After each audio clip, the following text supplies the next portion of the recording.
আহৰ আপোনালোক সকলো কুশলে আছে আচ্ছা আজি আমি ডিসকাস কৰিম 2019 আপাৰ প্ৰাইমেৰী টেটৰ কোৱেশ্চন পেপাৰখন এই কোৱেশ্চন পেপাৰখন আমলৈ পিঞ্জুমনি সেট্ৰি সেন্ড কৰিছে এনেদৰে আপুনি আমলৈ কোৱেশ্চন পেপাৰ সেন্ড কৰিব পাৰে কোৱেশ্চন পেপাৰ সেন্ড কৰিবৰ কাৰণে আমাৰ WhatsApp নম্বৰ আৰু আমাৰ টেলিগ্ৰাম গ্ৰুপত জয়েন হ'বৰ কাৰণে টেলিগ্ৰাম গ্ৰুপৰ লিংক ডেসক্ৰিপচন বক্সত দিয়া হৈছে তো আহক প্ৰথম কোৱেশ্চনটো আমাৰ আছে যে 7ৰ তিনিটা ক্ৰমিক গুণিতকৰ যোগফল 357 হে আটাইতকৈ সৰু গুণিতকৰ মান হ'ব মানে কি কৈছে যে মোৰ 7ৰ তিনিটা গুণিতক আছিল 7ৰ গুণিতক মানে কিমান 7ৰ গুণিতক মানে কি যে সাপোজ 7 মাল্টিপ্লাইড বাই 1 তো এটো কিমান পাম 7 পাম তো এটো হৈছে মই এটা 7ৰ গুণিতক তেনেকে 7 মাল্টিপ্লাইড বাই 2 কিমান পাম 14 7 মাল্টিপ্লাইড বাই 3 কিমান পাম 21 তেনেকে এইবিলাক যোনবিলাক মানে 7 ৰে মাল্টিপ্লাই কৰিলে 1 2 3 4 এনেকে মাল্টিপ্লাই কৰিলে আমি যিবিলাক সংখ্যা পাম এই সংখ্যাবিলাক এইবিলাক হ'ব আমাৰ কি 7ৰ গুণিতক এতিয়া মোৰ কি কৈছে যে তিনটা ক্ৰমিক গুণিতক বুলি কৈছে ক্ৰমিক গুণিতক মানে কি যে সাপোজ 7 মাল্টিপ্লাইড বাই 5 লৈছো নেক্সট 7 মাল্টিপ্লাইড বাই 6 লৈছো আৰু 7 মাল্টিপ্লাইড বাই 7 লৈছো মানে এই যোনটো 5 6 7 এখিনি ক্ৰমিক মানে কম অনুসৰি যাব মানে এটা ধৰক 5 ৰ পৰা ডাইৰেক্ট 10 বা 11 গুছি না যায় কিও 5 6 7 বা 4 5 6 বা 13 14 16 এনেকে যাব বুলি কৈছে হেতু হৈছে আমাৰ কি ক্ৰমিক সংখ্যা বুলি কৈছে যে ক্ৰমিক গুণিতক গতিকে আমি আচ্ছা তিনটা ক্ৰমিক গুণিতকৰ যোগফল কিমান বুলি কৈছে 357 তেতিয়াহলে আমাৰ আটাইতকৈ সৰু গুণিতকটো উলিয়াব লাগে ঠিক আছে তো প্ৰথমতে আমাৰ যোনটো 7ৰ গুণিতক বুলি গলে আমি এই নাম্বাৰবিলাক যেতি চাম এই নাম্বাৰবিলাক আমি চাম দেখা পাম যে ইহঁতৰ মাজত এটা কি আছে কমন ক্যাৰেক্টাৰিষ্টিক আছে কি কমন ক্যাৰেক্টাৰিষ্টিক আছে যে আপুনি সাপোজ প্ৰথম নাম্বাৰটো ললে প্ৰথম নাম্বাৰটোৰ লগত 7 এটা 8 কৰি দিলে আমি কি পাম সেকেন্ড নাম্বাৰটো পাম 14 টো ললে 14 ৰ লগত আকৌ 7 এটা 8 কৰি দিলে আমি কি পাম থাৰ্ড নাম্বাৰটো পাম 21 ঠিক আছে তো ইয়াৰ পৰা আমি এটা কথা বুজি পাইছো যে 7ৰ তিনিটা ক্ৰমিক গুণিতক যদি প্ৰথম গুণিতকটোক যদি আমি x বুলি ধৰি লওঁ তেতিয়াহলে দ্বিতীয় গুণিতকটো কিমান হ'ব দ্বিতীয় গুণিতকটো হ'ব আমাৰ x + 7 কিয় কাৰণ 7 এটা 8 কৰি দিলে আমি নেক্সট গুণিতকটো পাম ঠিক আছে তাৰ পিছত কি হ'ব আৰু তৃতীয় গুণিতকটো কিমান হ'ব তৃতীয় গুণিতকটো হ'ব মোৰ x + 14 কিয় আপোনালোকে অবজাৰ্ভ কৰক 7 + 14 কৰিলে মই 21 পাম তাৰ মানে ইহঁতে এনেকে মোৰ কি হৈ যাব গুণিতক বিলাক গৈ থাকিব আচ্ছা এটা প্ৰথম গুণিতক প্লাস সেকেন্ড গুণিতক প্লাস থাৰ্ড গুণিতক কিমান বুলি কৈছে 357 বুলি কৈছে তো মই কি কৰিব লাগে আটাইতকৈ সৰু গুণিতকৰ মানটো উলিয়াব লাগে ঠিক আছে হ'ব তো প্ৰথমতে মই কি কৰিম যে x প্লাস ব্ৰেকেট বিলাক ওপেন কৰি দিলে কি হ'ব x plus 7 আৰু এটা যাব x plus 14 ঠিক আছে ইকুৱেল টু কিমান 357 তো x plus x twice x plus x thrice x plus 7 plus 14 কিমান হ'ব 21 is equal to 357 ঠিক আছে so thrice x is equal to 357 minus 21 কিমান পাম 357 minus 21 কৰিলে 71653 আৰু এপিনে হৈ যাব 3 তাৰ মানে 336 ঠিক আছে তো 3x ৰ ভ্যালু যদি 336 হয় তেতিয়াহলে x ৰ ভ্যালু কিমান হ'ব 336 divided by 3 এটো ক্যান্সেল আউট কৰিলে কিমান পাম 112 মানে আটাইতকৈ সৰু গুণিতকটো x বুলি আমি লৈছিলো কাৰণ তাৰ পিছতে আমি x + 7 x + 14 কৰিছিলো গতিকে আটাইতকৈ সৰু গুণিতকটো মোৰ কিমান হ'ব 112 মানে 112 তো এটো মোৰ আছে অপচন কিমান 112 আছে মোৰ অপচন এ ঠিক আছে গতিকে অপচন এ ইজ কাৰেক্ট আচ্ছা আমাৰ নেক্সট কোৱেশ্চনটো আছে যদি এটা গোলকৰ ব্যাসাৰ্ধ দুগুণ কৰা হয় তেন্তে পৃষ্ঠকালীৰ অনুপাত কিমান হ'ব ঠিক আছে মানে মই এটা অৰিজিনালি কি আছিল গোলক এটা আছিল গোলক মানে কি গোলক মানে আছে স্ফিয়াৰ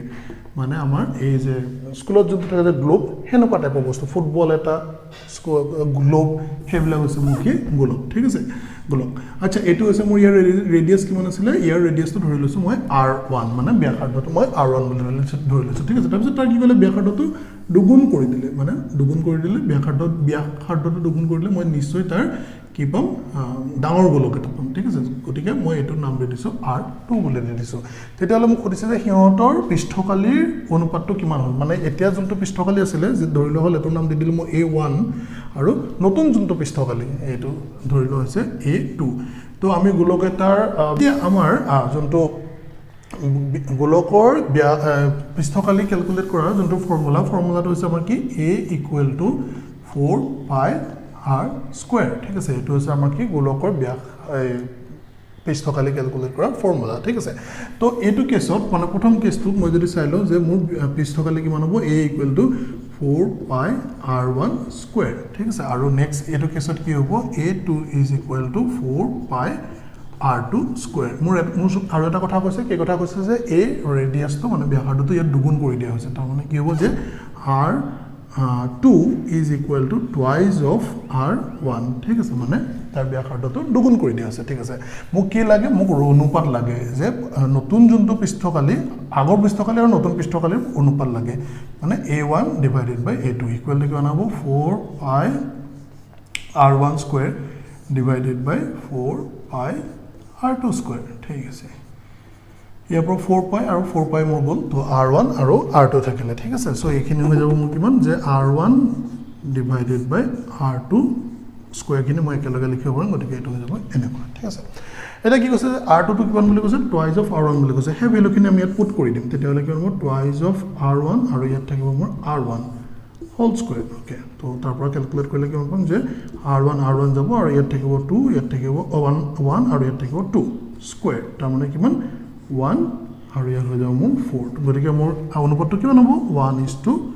1:4 আমাৰ অপচন কোনটো আছে আমাৰ অপচন আছে 1:4 C yes so option C is the correct answer question to কৈছে যে √12 minus √75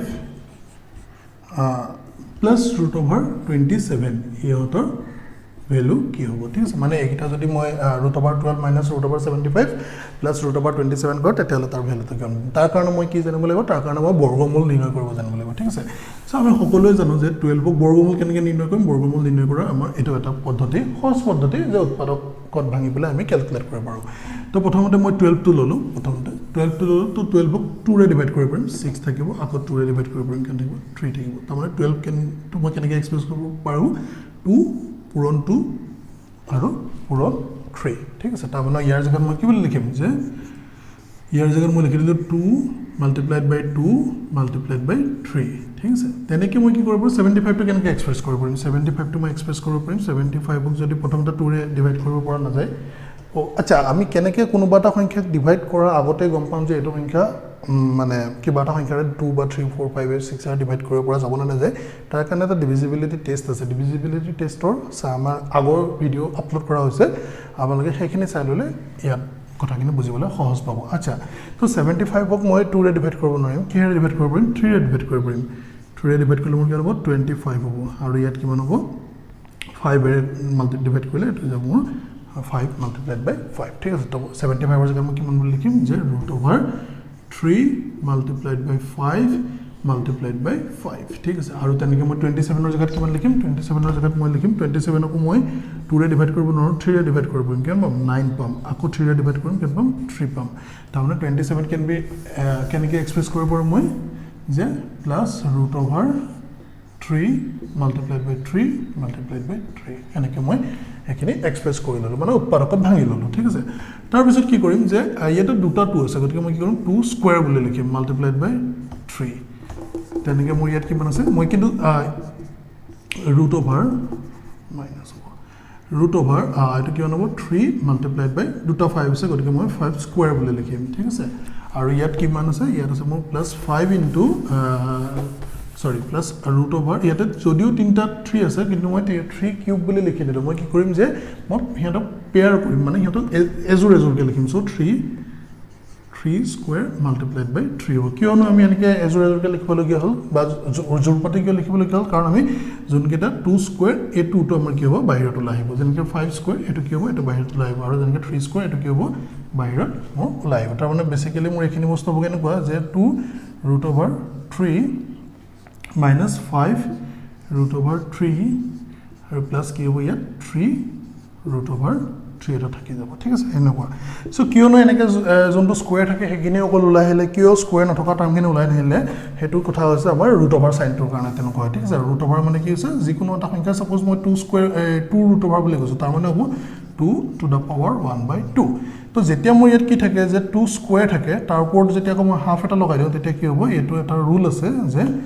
2 square multiplied by এইটো 1/2 হৈ যাব a2 multiplied by 1/2 তো এইটো আৰু এইটো গল আলটিমেটলি 2 to the power 1 হল সেই কাৰণে মোৰ কি হয় যে যত যোনখিনি মানে 2 square 3 square 4 square 5 square হেনেকে থাকিব সেই সংখ্যাবিলাক বাহিৰত আহি যাব আচ্ছা 2√3 আৰু -5√3 + 3√3 তো মই কি কৰিম যোনখিনি যোগ কৰিবলগীয়া সংখ্যা সেইখিনি মই ওচৰ-ওচৰকে লিখি লম আৰু মাইনাস কি থাকিব 5√3 থাকিব ঠিক আছে 2√3 + 3√3 কিমান পাম 5√3 পাম আৰু মাইনাস এটো আছিল মোৰ 5√3 এটা তো 5√3 - 5√3 কিমান হ'ব 0 হ'ব তো অপচন মোৰ কোনটো correct answer B is correct option আচ্ছা আমাৰ নেক্সট কোৱেশ্চনটো আছে যে যদি 32 is equal to 32 কিমান বুলি কৈছে 32 equal to 2 to the power x বুলি কৈছে ঠিক আছে তেতিয়ালে মই কি কৰিব লাগে x ৰ ভ্যালু ক্যালকুলেট কৰিব লাগে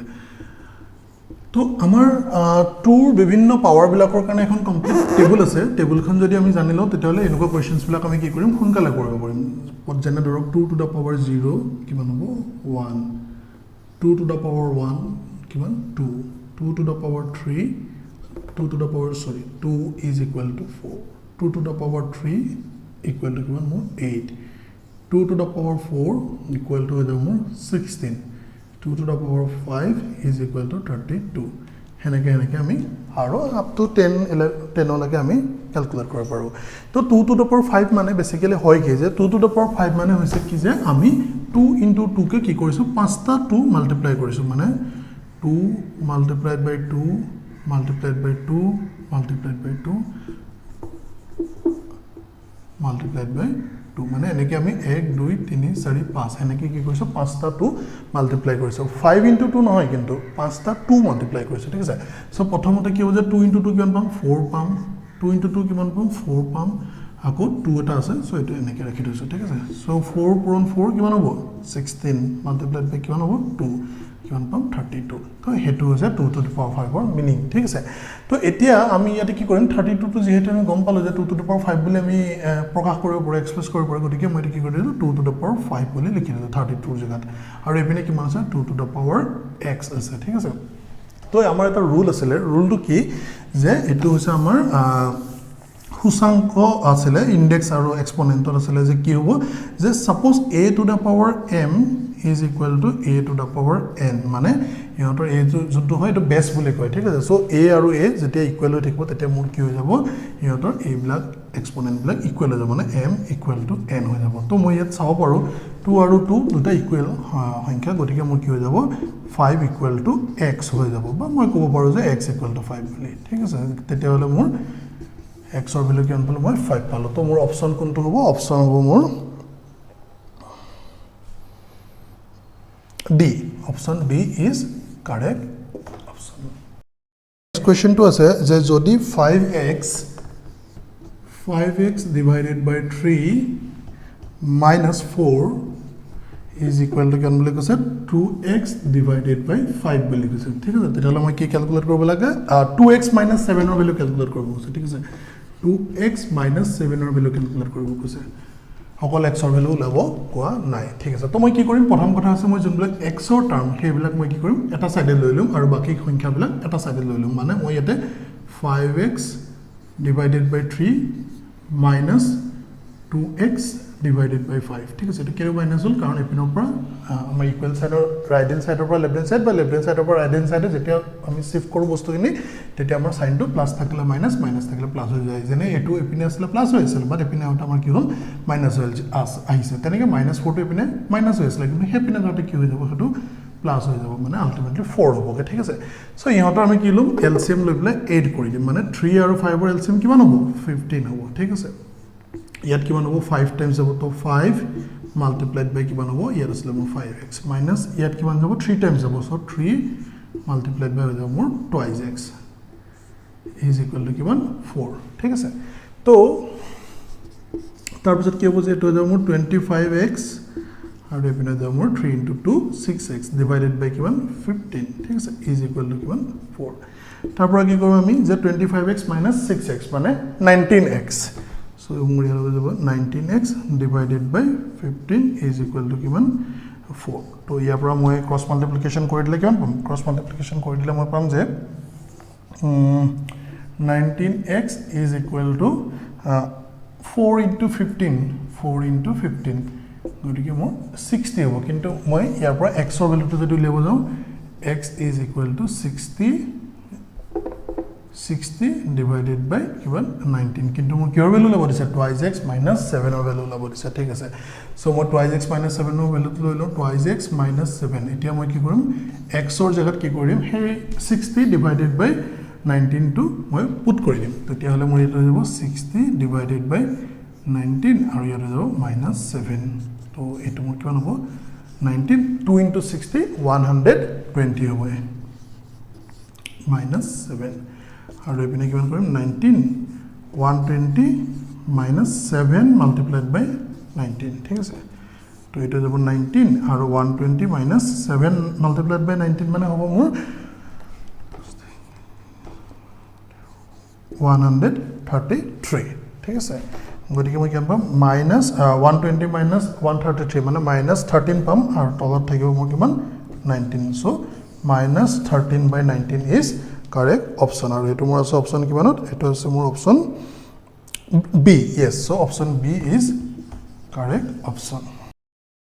আমি ইয়াতে আমাৰ ভিডিওটো শেষ কৰিছো আৰু কিছু ইয়াৰ কোৱেশ্চন আছে সেইখিনি আমি নেক্সট খণ্ডত আমি কমপ্লিট কৰিম তো আপোনালোকে ভিডিওটো চাই কেনে পালে জনাবলৈ নাপাহৰিব আৰু আপোনালোকৰ কোনোবা বন্ধু বান্ধৱী যি এনেকৈ পৰীক্ষাৰ কাৰণে প্ৰিপাৰেচন কৰি আছে তেওঁলোকৰ সৈতে ভিডিওটো শ্বেয়াৰ কৰিব ধন্যবাদ